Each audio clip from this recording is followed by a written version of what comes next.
Contos e crônicas pela paz. Há um instante raro em que o mundo suspira e o ruído se recolhe. É quando a palavra, antes arma, aprende a ser ponte. Esta série nasce desse instante. Vivemos cercados por pressa e opiniões que se atropelam, tudo é fugaz. Mas ainda temos a literatura. E a literatura é o território onde o humano reaprende a ser humano. Não é fuga da realidade, é travessia, escolha ética, é silêncio fértil. Contos e crônicas pela paz é uma roda de escuta ao pé do ouvido. Seja no rádio, nas plataformas ou na intimidade de quem para um instante e escuta. A cada episódio, um conto, um ensaio literário, uma poesia, uma crônica, um trecho de romance. Vozes do Brasil, da América Latina e de outros cantos do mundo, onde a dor virou linguagem e a linguagem, encontro.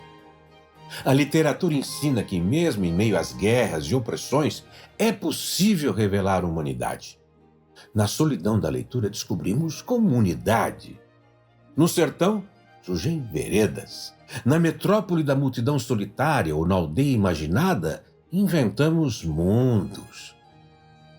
Ninguém floresce sozinho, e a literatura é esse fio invisível que rega a humanidade em comunhão. A paz começa dentro, mas não termina ali. Expande-se em círculo. Alcança o vizinho, a escola, a praça, a floresta. Está na palavra que escolhemos dizer. Por isso, paz é verbo, prática e cultivo. Escutar uma história até o fim é um gesto político. É quando recusamos a simplificação e permitimos que o outro exista em sua complexidade. E quando nos reconhecemos nas narrativas alheias, a comunidade humana se entrelaça e o inimigo perde o rótulo. Este podcast é para quem acredita que a arte abre frestas onde a violência parecia definitiva. Cada episódio será uma pequena fogueira na noite do mundo. Uma roda onde a palavra vai iluminar e não ferir. Que cada conto seja semente. Que cada crônica seja cuidado. Que cada escuta seja começo. Sejam bem-vindas e bem-vindos. Vamos sustentar juntos o silêncio que grita ao coração do mundo. Contos e Crônicas para a Paz é uma série de podcast que faz parte do projeto Cultura de Paz, Artes pela Paz, do Instituto Casa Comum e multitude de projetos sociais e culturais. Realizado com recursos do Fundo Nacional de Cultura, FNC, por meio do Termo de Fomento 975692-2025, junto ao Ministério da Cultura, Governo Federal, Brasil, União e Reconstrução.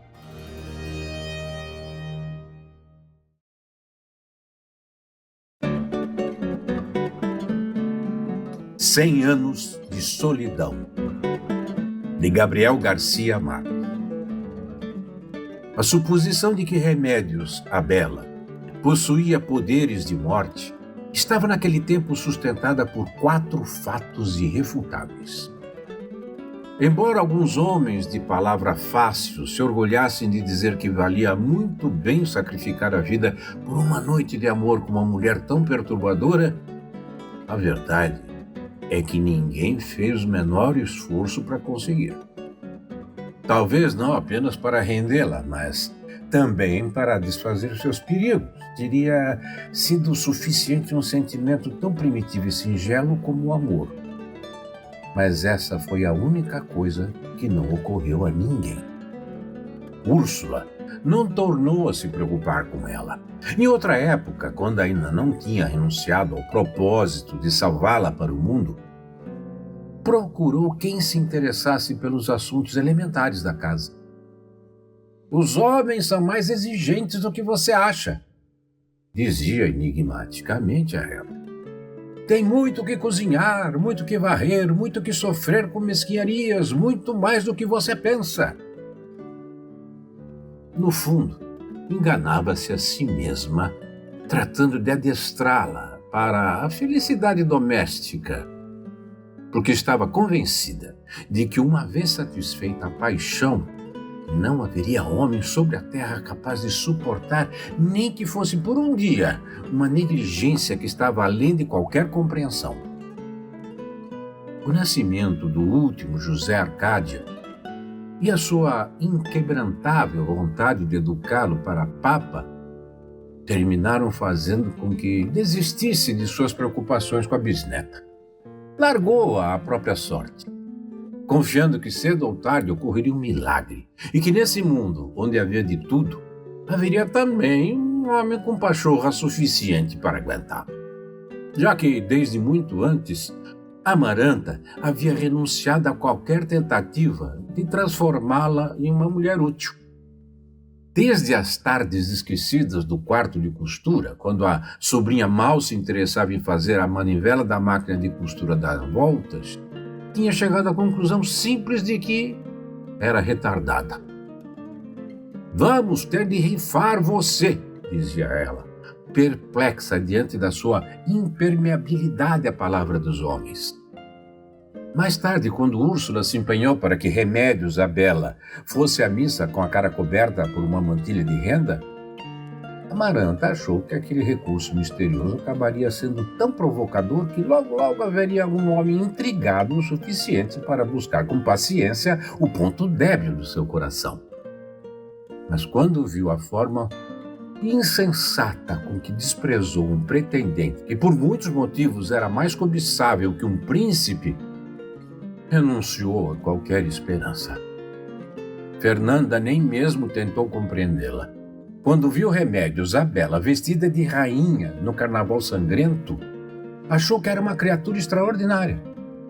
Mas quando a viu comendo com as mãos, incapaz de dar uma resposta que não fosse um prodígio de simplicidade, a única coisa que lamentou foi que os bobos de nascença tivessem uma vida tão longa. Apesar de o coronel Aureliano Buendia continuar acreditando e repetindo que Remédios, a bela, era na realidade o ser mais lúcido que jamais havia conhecido, e o que demonstrava isso a cada momento com sua assombrosa habilidade para zombar de todos, ela acabou abandonada ao Deus dará.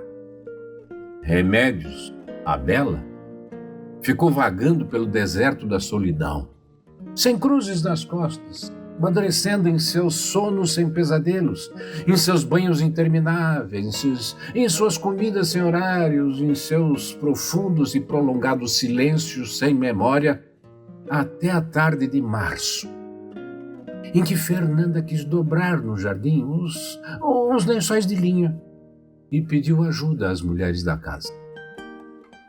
Mal tinham começado quando Amaranta percebeu que Remédios, a bela, estava quase transparente, com uma palidez intensa. "Você está se sentindo mal?" perguntou Remédios, a bela, que tinha agarrado o lençol pela outra ponta. Fez um sorriso de lástima. "Ao contrário", disse, "nunca me senti melhor." Acabou de falar e Fernanda sentiu um delicado vento de luz que arrancou os lençóis de suas mãos e os estendeu em toda a sua amplitude.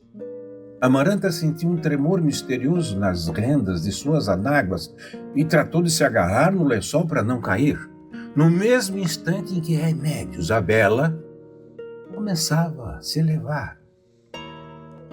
Úrsula, já quase cega, foi a única que teve serenidade para identificar a natureza daquele vento irreparável e deixou os lençóis à mercê da luz, vendo Remédios, a bela, que dizia adeus com a mão. Entre o deslumbrante bater de asa dos lençóis que subiam com ela, que abandonavam com ela o ar dos besouros e das dálias e passavam com ela através do ar onde as 4 da tarde terminavam e se perderam com ela para sempre nos altos ares, onde não podiam alcançá-la nem os mais altos pássaros da memória.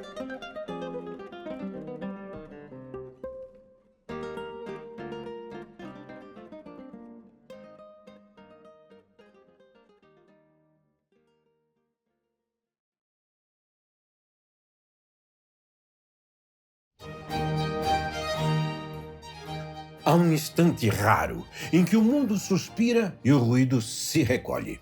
É quando a palavra antes-arma aprende a ser ponte. Este podcast nasce desse instante em que a literatura nos devolve ao humano que somos. Que cada conto seja semente, que cada crônica seja cuidado, que cada escuta seja começo.